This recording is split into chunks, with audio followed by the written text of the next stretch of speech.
안녕하세요. 꿈을 이루는 부동산 꿈부. 오늘은 상가 투자 매매 성공 정보 네 번째 시간을 갖겠습니다. 안녕하세요. 오늘 상가 투자 매매 성공 정보 네 번째 시간이에요. 제 블로그에 쓴 것을 바탕으로 말씀드립니다. 상가 투자 매매에 있어서 지난 시간에 이어서 알아보도록 하겠습니다. 아파트 단지 내 상가의 장단점. 독립적으로 조성된 것이 아니기 때문에 다른 상가들보다 더욱 주변 환경에 영향을 많이 받습니다. 아파트의 세대수에 따라 상가 개수 비율이 맞아야 안정적인 수입이 될 수 있습니다. 필수 업종이 주로 들어가기 때문에 상가의 개수가 너무 많으면 경쟁이 심해질 수 있어요. 상가가 출입구마다 있다면 주로 사람이 많이 다니는 쪽에 상가를 매수하는 것이 유리합니다. 아파트의 면적이 33평 이하의 평수가 있는 단지 상가가 제일 좋습니다. 이 33평 이하의 평수에는 주로 아이들이 어리고 단지 내에서 소비를 잘하는 편인데, 큰 평수의 아파트 단지는 중장년층이 많아서 백화점이나 대형마트 위주로 이용하기 때문입니다. 이 아파트 단지 내 상가를 비교 중이라면 좀 더 새 아파트 상가를 사는 것이 주변 시설이나 공용시설을 잘 해놓았기 때문에 유리하다고 할 수 있겠습니다. 아파트 단지 주변에 큰 공터가 없는 곳이 좋습니다. 혹시라도 큰 공터가 있다면 그것이 어떤 부지인지 확인해 보는 것이 좋습니다. 혹시나 그 큰 평수 땅에 대형마트나 대형 백화점 같은 게 들어오면 불리하기 때문입니다. 이 아파트 단지 내 상가에서도 코너 쪽이 좋고 편의점, 약국, 빵집, 세탁소, 분식점 등 아파트 주민이 자주 이용할 필수 업종들이 있는 상가가 좋습니다. 이 재개발 상가 분양에 대해서 알아보겠는데요.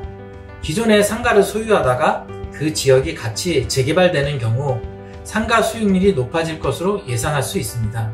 기존 내 상가가 재개발되는 범위 안에 있는지 범위 밖으로 정비구역에서 빠지는 경우에 재척이라고 합니다. 이 범위 안에 드는데 개발되지 않고 그대로 남아있는 경우에는 존치라고 하고, 그 지역을 존치지역이라고 합니다. 존치지역은 존치정비구역과 존치관리구역으로 나뉩니다. 존치정비구역은 3년 안에 개발이 될 수도 있고 안 될 수도 있습니다. 존치지역 확인은 시, 군, 구청에서 확인 가능하고요. 존치정비구역이라는 것은 어쨌든 개발의 가능성이 높다고 알고 계시면 되겠습니다. 재개발이나 재건축 지역의 상가를 샀을 때는 소유자가 사업자 등록을 꼭 해놓아야 1순위 분양을 받을 수 있습니다. 테마상가는 적은 돈으로 분양받을 수 있다는 장점이 있고, 장사가 잘 되면 프리미엄과 높은 시세 차익을 얻을 수 있습니다. 하지만 주의해야 할 점들이 있습니다. 이 테마상가는 쉽게 생각하셔서 남대문이나 동대문 같은 데 가면 커다란 건물 상가 안에 들어가면 경계선이 없이 쭉 늘어져 있는 여러 개의 점포들을 보실 수가 있을 거예요. 거의 짐들로 경계선을 막아놨다고 보시면 됩니다. 이 주변에 다른 테마상가가 얼마나 있는지 확인해야 될 필요가 있습니다. 나홀로 테마상가는 큰 메리트가 없어서 사람들이 잘 모이지 않습니다. 테마상가는 같은 업종들이 상가들이 많을수록 많은 사람들이 모여요. 남대문이나 동대문에 예를 들 수가 있습니다. 주변에 백화점이나 대형 할인 매장이 있으면 고객이 빠져나가기 쉬우니 확인을 해봐야 합니다. 테마상가는 관리업체가 어떻게 운영하느냐에 따라서 가치가 많이 달라질 수 있습니다. 이 적은 공간에 많은 소유주들이 있으니 의견 조율이 힘들 수가 있는데, 관리 규약이나 운영을 잘 하는 관리업체가 있으면 분쟁도 적고 분위기도 좋아집니다. 극장이나 오락시설이 있어서 고객들을 더 끌어모을 수 있다는 테마상가는 의외로 실제 매출에는 영향이 없을 수도 있습니다. 영화를 보거나 오락시설을 이용하는 사람들의 목적이 너무 뚜렷해서 테마상가 쪽으로 둘러보지 않을 확률이 있기 때문입니다. 이 테마상가는 상가 간 경계선이 불분명할 수도 있으니 위치를 정확히 확인해야 합니다. 테마상가는 적은 돈으로 높은 수익률을 낼 수도 있지만 보증금이 적은 경우가 많고 안정적이지 않은 위험성도 있습니다. 이 상가주택에 대해서 알아보겠습니다. 상가주택은 상가 중에서 주택과 같이 되어 있는 상가를 상가주택이라고 합니다. 보통 아래층은 상가, 위에 층은 주택으로 이루어져 있고 주택은 3개층 이하로 돼야 됩니다. 3개층 이상이면 주택이 다세대로 들어가기 때문에 조심해야 합니다. 특히 옥탑을 개조해서 주택으로 쓰고 있고 나머지 3개층이 주택이면 4개층을 주택으로 봐서 다세대가 될 수 있기 때문에 잘 확인해야 합니다.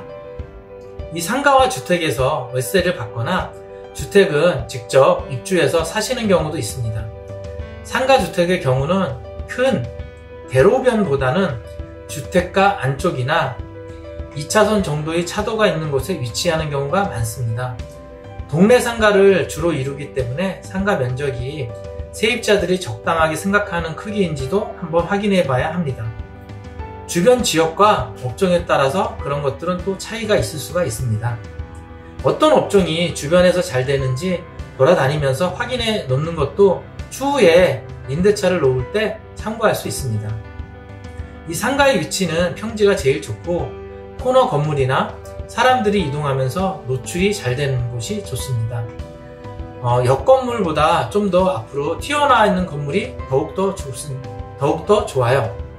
현재 임차인 있는 상가주택의 경우는 임차인이 장사가 잘 되는지 월세를 잘 내는지 상가주택 소유자가 바뀌면 계속 장사를 하실 건지 나갈 것인지도 잘 알아봐야 합니다. 이 상가주택 지역의 특징들도 잘 알아봐야 하는데요. 학교, 대학교 인근인지 직장인이 많은 지역인지 파악해야 합니다.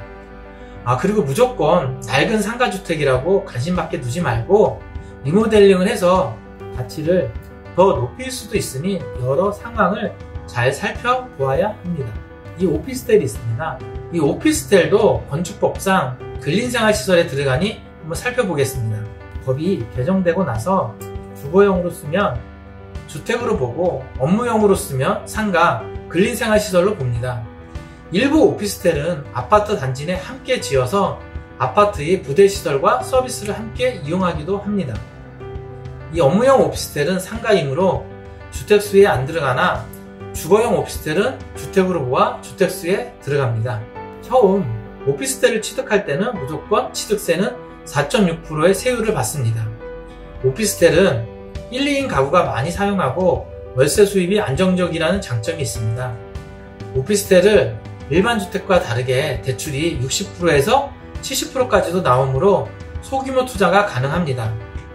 주거용 오피스텔로 주택임대사업자를 내면 전용면적 60제곱미터 이하인 경우 2021년 12월 31일까지는 면제가 되기도 하거나 취득세액에 200만원을 초과하면 취득세액의 15%만 납부하기도 합니다. 이 재산세도 50%를 감면해주고 월세에 대한 부가가치세도 내지 않아도 됩니다. 이 주거용 오피스텔은 필요한 옵션들이 빌트인으로 거의 다 들어가 있는데 이런 것을 풀옵션 오피스텔이라고 합니다. 업무용 오피스텔인 경우에는 건축분에 대한 부가세 10%를 일반 사업자로 10년간 유지 조건으로 환급받을 수 있습니다. 그래서 업무용 오피스텔로 할 건지 주거용 오피스텔로 할 건지는 그 소유자의 여러 가지 상황에 따라서 하시면 될 듯 합니다. 일반 사업자를 내시게 되면 월세에 부가세 10%를 매달 내야 됩니다. 주거용이냐 업무용이냐 어떤 게 자신에게 더 이익인지 판단하시고 결정하시면 됩니다.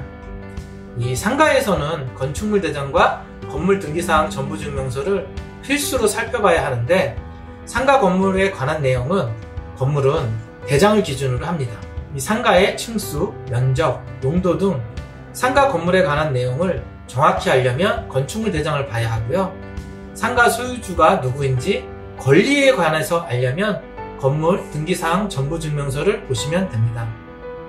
이 건축물 대장에 위반 건축물인지 아닌지도 꼭 확인해서 위반 건축물일 땐 어떤 부분이 위반인지 절거를 해야 하는지 이행강제금은 얼마를 내고 있는지 확인하셔야 합니다. 신축 건물이면 사용 승인이 났는지 토지에 관한 권리사항이나 근저당 사항 등을 꼭 살펴야 문제가 없습니다. 오늘은 간단하게 여기까지 하겠습니다. 감사합니다. 다음 시간에 뵙겠습니다.